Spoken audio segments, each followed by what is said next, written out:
Hello guys, ये जो news होने वाली है वो UK07 राइडर वर्सेस कलामिंग मतलब उनके ब्रदर के बारे में होने वाली है। जैसा कि आप सभी को पता होगा, अभी जो UK07 राइडर है उन्होंने एक बहुत ही बड़ा और गलत कदम उठाया था, जो कि गाइज बिल्कुल भी नहीं उठाना चाहिए, किसी को भी नहीं करना चाहिए। और स्पेशली वो इंस्टाग्राम पे आके ये चीज किए थे जो कि बिल्कुल भी सही नहीं था। तो अभी गाइज इसी चीज से रिलेटेड जो उनके भाई हैं कलमिंग, उन्होंने 3 वीडियोस अपलोड किए हुए हैं एंड इन तीनों पार्ट्स में जो कलमिंग है उन्होंने बहुत ही ज्यादा चीजों के बारे में बात किया हुआ है। तो सबसे पहले गाइज मैं उनका आपको वीडियो दिखा देता हूं, जो कि गाइज थोड़ा सा लंबा वीडियो हो सकता है क्योंकि उन्होंने लंबा वीडियो अपलोड किया हुआ है, 3 पार्ट्स में है। तो इस वीडियो में सिर्फ एक पार्ट दिखाऊंगा, बाकी के 2 पार्ट्स नेक्स्ट वीडियो में दिखाऊंगा, क्योंकि अगर तीनों पार्ट्स एक ही वीडियो में डाल दूंगा तो बहुत ज्यादा वीडियो लंबा हो जाएगा। तो गाइज सबसे पहले आप कलमिंग का ये वीडियो देखिए। कुछ और आप आरोप थे कि इनकी वजह से मैं डिप्रेशन में हूं, मेरे भाई ने मेरे पे झूठे केस डाले। अगर मैंने आप पे झूठे केस डाले, पॉइंट टू पॉइंट बात करते हैं, अगर मैंने आप पे झूठे केस डाले तो मैं चाहूंगा कि आप उन सबका सबूत लाएं। दूसरी बात, मेरे भाई ने मेरी सारी प्रॉपर्टी छीन ली है, मेरे भाई ने मेरी सारी गाड़ी गुड़ी हथिया ली है, जो कुछ है। अगर मैंने आपकी प्रॉपर्टी छीनी है तो आप उसका भी सबूत दे, मेरे पे एक जांच बिठाई जाए। अगर मैंने उसकी एक सुई बराबर भी कोई प्रॉपर्टी हड़पी है, मेरे पे केस चलाया जाए और सच सामने लाया जाए। कुछ आरोप ऐसे हैं कि भाई मेरे को मेंटली टॉर्चर किया गया, मेरे पीछे मेरे को मारने फिर रहे हैं, मेरे पे मर्डर का वो चल रहा है कि मेरे को ये मार सकते हैं कहीं पे भी। तो भाई आप इन चीज का सबूत दीजिए, क्योंकि इन चीज का सबूत मैं नहीं दे सकता। अगर मैं आपको मारने आया हूं, अगर मैं आपको धमकाने आया हूं, मेरा आप जीपीएस ट्रैक करिए। अगर मैं पिछले 2-3 साल में भी कभी मनाली गया हूं, वैसे तो 1 साल की बात है, पर पिछले अगर 1 साल में मनाली गया हूं तो मैं दरखास्त करूंगा सीबीआई। मुझे नहीं पता कौन हैंडल करता है, बट सीबीआई मेरे को लगता है सबसे ज्यादा पावरफुल है। तो मेरे पे आप जांच बैठाइए और मेरी लोकेशन ट्रैक कराइए, या 1 साल में मैंने इस पर्सन से कोई कॉन्टैक्ट भी करा है। अब उस वीडियो के बाद जब इनसे प्रूफ मांगे गए, कुछ नहीं हुआ। उसके 2 दिन बाद इंस्टाग्राम लाइव पे आके मेरे भाई के द्वारा एक ऐसा कदम उठाया जाता है जो गलत था। उसका बुरा मेरे को भी लगा, मेरे माँ बाप को भी लगा और दुनिया को भी लगा। क्योंकि भाई आप कुछ भी कहो, शायद मेरे अंदर, मैं इमोशन पे रिएक्ट नहीं करता हूं भाई, बट मेरे माँ बाप करते हैं। जब ये क्रैक किया गया, my mom froze to dead, भाई वो जम गई थी। और जाते जाते ये बोला गया लाइव में भी, बंदा डिप्रेशन में है, राइट। उसने बोला मैं डिप्रेशन में हूं, कि मेरे भाई ने मेरी जिंदगी बर्बाद कर दी। और मेरा भाई इतना नीच इंसान है कि इसने मेरी यूट्यूब की वीडियो भी डिलीट कर दी। अगर आप डिप्रेशन में हो, आप झूठ कैसे बोल रहे हो? अगर मैंने यूट्यूब वीडियो डिलीट करी, आपने बोला है ना, आप पे सबूत है, आप पे मेल है, आपने कहा है, आप वो सबूत दीजिए। लाइव में आके झूठ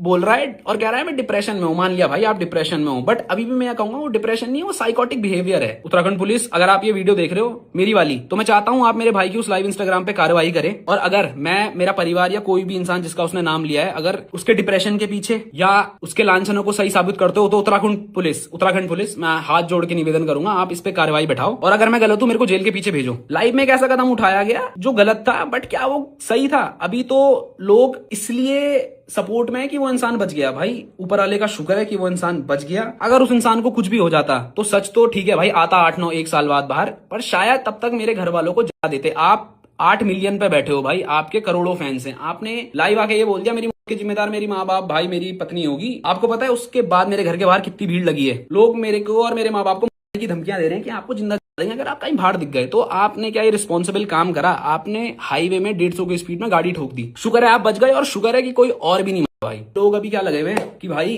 तेरा भाई है, तेरा सच्चा खून है, तू गया क्यों नहीं, तू कैसा नीच है, तेरी माँ कैसी गलीच औरत है, कितनी गंदी औरत है कि अपने बेटे से मिलने नहीं गई। देखो पिछले 4-5 साल से मेरी फैमिली में क्या चल रहा है ना भाई, आपको नहीं पता। लोग कह रहे हैं मौके दो, हमने उसे 1000 मौके दे दिए। भाई प्रूफ दो यार, है ना। ये इमोशन करके उसके इस गलत कदम उठाने से, उसके वो अटेम्प्ट करने से सच झूठ नहीं हो जाता और झूठ सच नहीं हो जाता। आपने 8 महीने हम पे झूठे केस मारे। जब आप वो लीगली हार गए दिसंबर में, आपकी तरफ से वो केस वापस लिया गया। आपकी तरफ से वो केस वापस क्यों लिया गया? क्योंकि आप पे सबूत नहीं थे, आप सच्चे थे, तो आपने वो केस वापस क्यों लिया? आप रीओपन करा दो भाई उस केस को। मैं नहीं डर रहा हूं, आप उस केस को लड़ो, जो सच्चा होगा उसको न्याय मिलेगा। इंसानियत तब का थी। आपने लाइव में ये भी बोला कि इसने मेरे माँ बाप की इज्जत उछाल दी। मैं इतना नीच नहीं हूं, मैं सबूत नहीं डालूंगा, क्योंकि मैं नहीं चाहता मेरे माँ बाप की इज्जत खुले उड़े।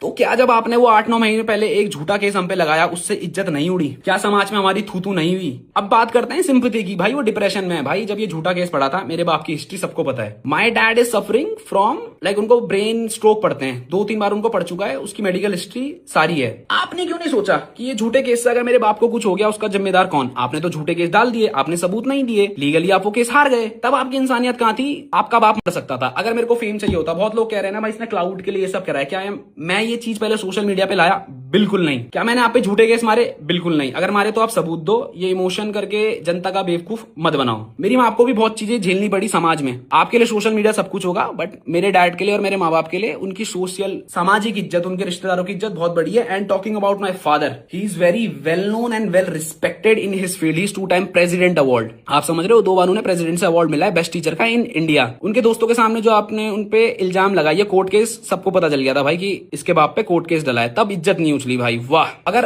अटेम्प्ट करने से सच साबित हो रहा है भाई, मैं दोबारा कहूंगा, मैं अभी कल इंस्टाग्राम लाइव में आके खुद को बता दूंगा। उस अटेम्प्ट के बाद ना पूरी स्टोरी फ्लिप हो गई।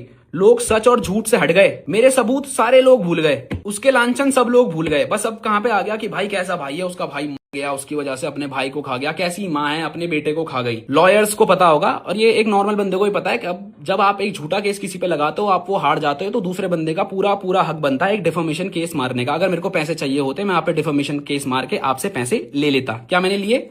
नहीं। क्लियर बात करते हैं, प्रॉपर्टी के पीछे मैं आपसे करोड़ों रुपए ऐड सकता था, आपने 6 बंदों पे नकली केस मारा है, 6 बंदों पे। दूसरा जो बहुत बड़ा चीज आ रही है कि भाई कुछ भी किया हो उसने, उसे एक और मौका दे दो। भाई मैं कितने मौके दूं? जब इसने मेरे पे झूठा केस मारा मैं तब चुप था, बीच में भी बहुत सारी चीजें गई मैं तब भी चुप था, उससे पहले भी बहुत चीजें करी गई मैं तब भी चुप था। इसने वो 2 घंटे की वीडियो डाली, मैंने उसके बाद भी इस पर लीगल एक्शन नहीं लिया। मैं ले सकता था, मैं अभी भी ले सकता हूं, मैं लूंगा, पर इसके बाद मैं लूंगा। मैंने जस्ट उस 2.5 घंटे के वीडियो में आके प्रूफ दिए। अब जनता का कहना है मैं प्रूफ भी ना दूं, मतलब मैं क्या, मैं गालियां सहूं क्या भाई? मैं इतना दूध का धुलाऊं क्या भाई? जो लोग मेरे को कह रहे हैं ना भाई सहले, थोड़ा सा और सहले, तेरे भाई की अभी कंडीशन नहीं है भाई, जो लोग मेरे को एक ज्ञान दे रहे हैं ना थोड़ा सा सहले, इनको अगर कोई सड़क में घूर देना भाई, ये उसको माँ बहन की गालियां दे देंगे। जस्ट बिकॉज वो मेरी जगह पे नहीं है ना, उन्हें मेरी फैमिली का बैकग्राउंड नहीं पता, पिछले 5 साल से क्या चल रहा है, बस ज्ञान देके चले जा रहे हैं। भाई चुप रहना, थोड़ा सा और सहले। ठीक है भाई, मैं सह लूंगा, मैं 15 क्या, मैं 2 साल और सह लूंगा। जितने भी लोग ये कह रहे हैं, मेरे को वो एक लिख के दे दे कि अगर इस 2 साल में मेरे माँ बाप को कुछ भी होता है, अगर वो हैं या वो डिप्रेस होते हैं, उसके जिम्मेदार वो लोग होंगे जो उसका अभी सपोर्ट दे रहे हैं। आप मेरे को ये लिख के दे दो, जितने भी इन्फ्लुएंसर्स, जितने भी लोग अभी इसके सपोर्ट में आ रहे हैं बिना सच जाने। बट भाई वो इंसान झूठ ही तो बोल रहा है अभी भी अगर शर्म है, और अगर वो सच्चा है तो सामने आए, प्रूफ दे दे, या फिर भाई अपनी माफी मांग ले। उत्तराखंड से हूं, हमारे यहाँ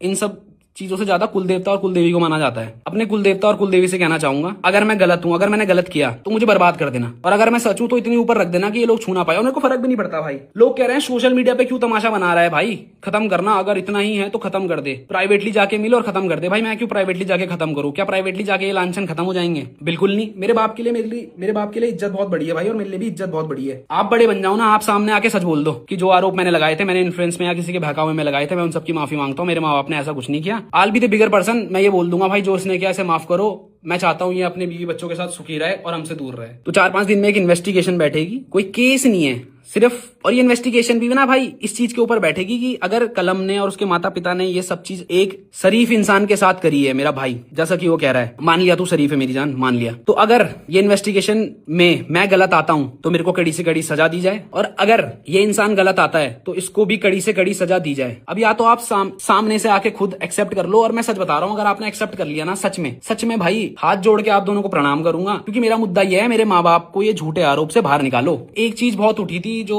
उस इंसान ने लाइव में बोली थी कि तुझे शर्म नहीं आई, तूने उस बच्चे को जो इस दुनिया में भी नहीं आया उसका नाम लिया। माफी मांगता हूँ, हाथ जोड़ के माफी मांगता हूँ, शायद गलत निकल गया होगा, बट समझना भाई, जब मेरे बीवी पे, मेरे माँ बाप पे झूठे आरोप लगाए थे ना, शायद मैं बौखला गया हूँ। लोग तो पता नहीं क्या क्या करते थे, फिर भी ठीक है भाई, मान ली गलती, हाथ जोड़ के गलती मान ली, कोई छोटा नहीं होता गलती मानने से। निकल गई, खत्म करते हैं, खत्म इन दी सेंस, माफी मांगता हूँ। माफी ना देना आपके ऊपर है। फिर से एक और बार लास्ट में ये कहूंगा, अगर आपके अंदर थोड़ी भी शर्म है, सामने आके माफी मांग लो और इस मुद्दे को यहीं खत्म करते हैं। इसके बाद मेरी तरफ से कुछ नहीं होगा, इसके बाद पुलिस अपनी इन्वेस्टिगेशन बैठाएगी मेरे ऊपर और उस केस के ऊपर। मैं आपको नहीं ला रहा हूं भाई, आपको नहीं ला रहा हूं, प्लीज अब इसको दोबारा इमोशन मत घुमा देना। इसका भाई अभी हॉस्पिटल में और ये सब कर रहा है, तो मैं अपने लॉ पे पूरा भरोसा रखता हूं, और ये चीज अब लीगली आएगी। अगर मैं गलत तो मुझे सजा, आप गलत तो मुझे सजा। जय श्री राम, खत्म करते हैं।